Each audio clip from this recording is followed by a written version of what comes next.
Hi, good morning.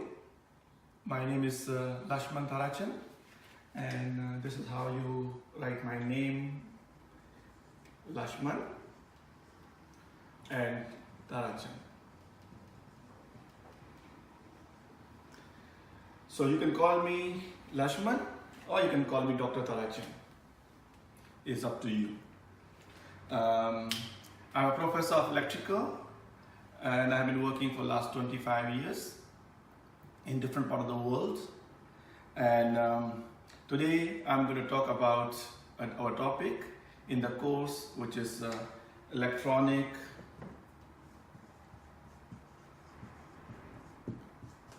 fabrication fundamentals.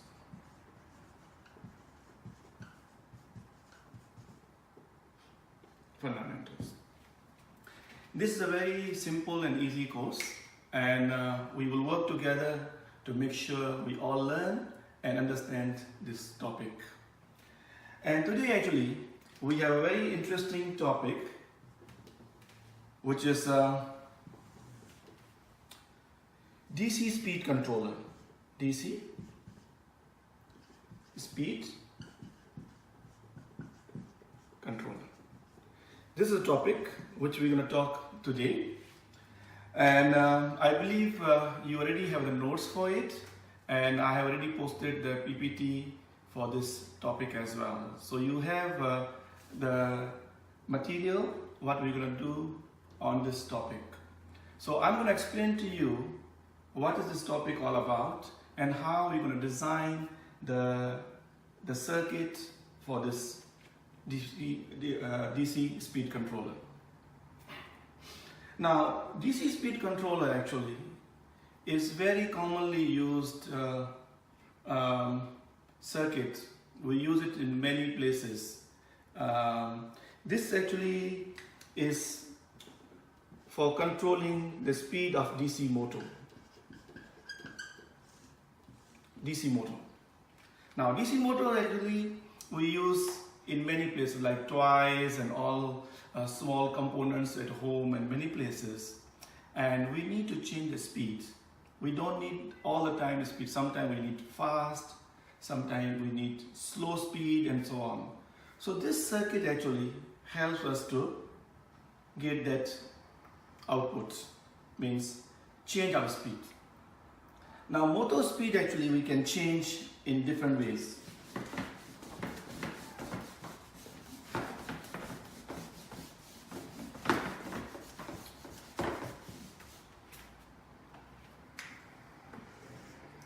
Like DC motor, we can change the speed in different ways. So there are three methods to do that. One is a gearbox. Second actually is series resistor. And third is pulse width modulation. Now, these two methods we don't use that commonly. So our focus is going to be today pulse width modulation. The circuit which we're going to design is pulse width modulation, which is pulse width modulation.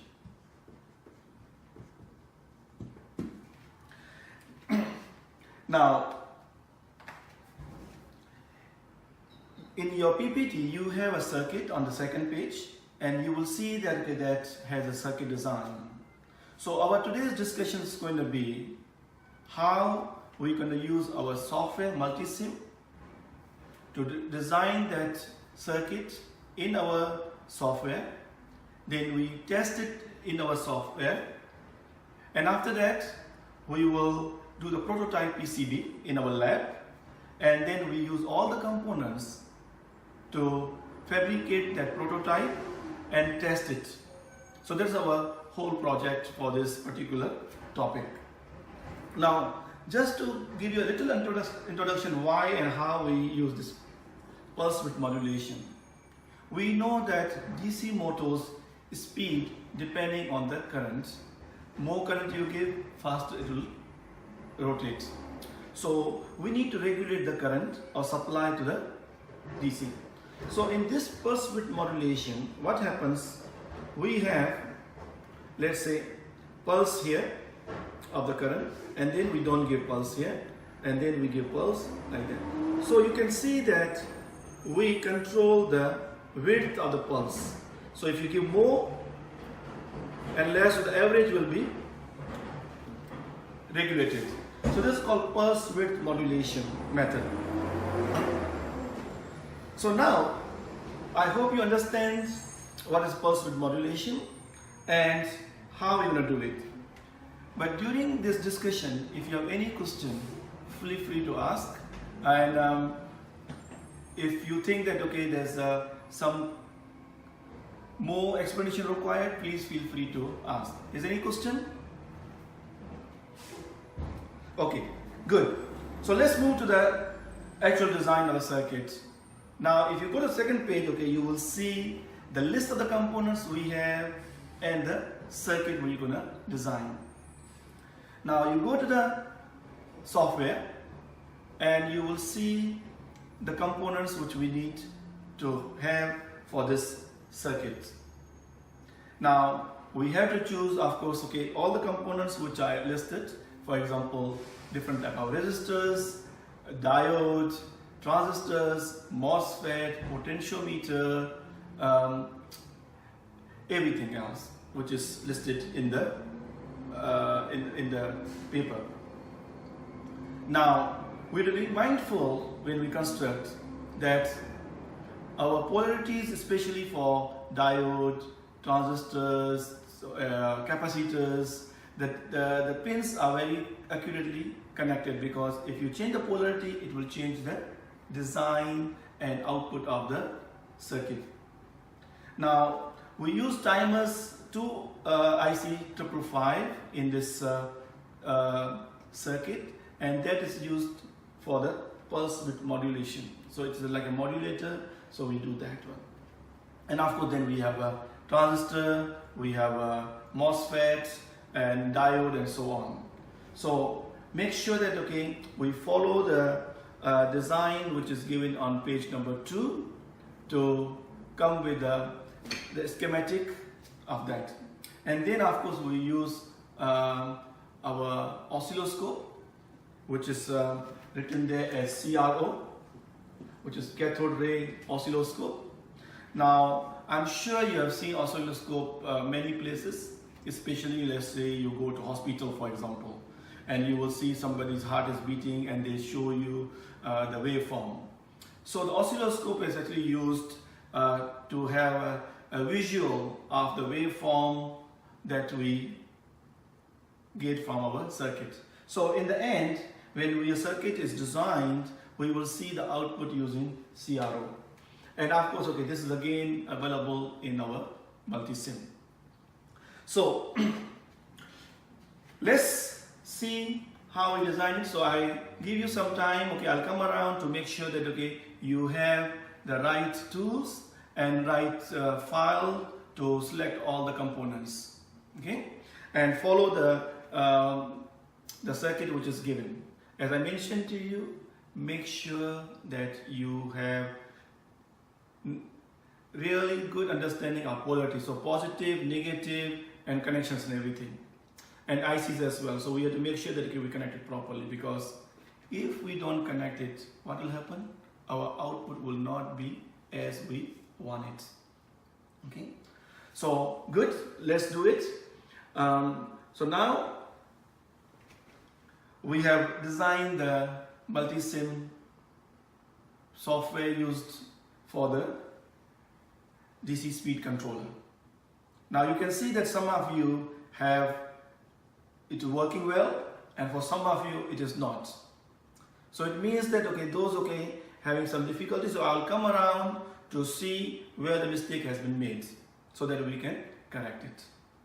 Or if you have any difficulty, please just raise your hands so I can come and talk to you, and then we can move forward. Because once design is done, we will fabricate the PCB. Means we will use this circuit in our lab, with the actual components, exactly the same as what we are doing in our software, to fabricate the circuit. So there are two ways of doing it. One, of course, we can use the breadboard, use wires and components and do the testing. And once it's done, then we do the PCB. Right. I'm sure you know what is PCB, printed circuit board. So we'll do the PCB and then we will solder all the components as according to the circuit which we have designed, and then of course we test it. So we will have, for this particular topic, we will have multi-sim software usage to design the circuit on the software, test it on the software, and then we will do in the lab breadboard board, and then we will move on to fabricate it using PCB. At any stage, if you think that okay, your circuit is not working, then either your polarity of the component is not correct, or you have to make sure that all the ICs and everything is working well as well. So we will do all the testing and everything during our process. And please make sure that okay, you understand everything which I have explained, especially the concept behind it. It is not just we design it, but what is why you are designing. So I mentioned to you in the beginning that this is a DC speed controller. And you can see the picture of the IC, of the circuit on the last page, how it will look like in the PCB. So you can see that okay, there's a heat sink there, there's components, very colorful components are there, okay, and I'm sure you know that okay, why the colors are there, because like resistor for example, there's a color coding, and similarly for other components also there's a coding. So I believe you know that the color coding because we already done those topics in the beginning, so it should be easier for you to understand this particular topic. So I believe by this time, okay, you have done this design in the software. So let's move on and save this file so that okay, we can keep it for our next step when we go to the lab. So thank you very much, and I'll be here to answer your questions, whichever you have, and feel free to come and talk to me. And if you feel shy, okay, then I can come to you and talk to you. So we are here to learn together. It is not okay that I come and talk and then I leave, but I'm here all the way from Canada to help you to understand this course. So let's discuss if there's any difficulty. So thank you so much for listening, and I appreciate your time. Thank you very much.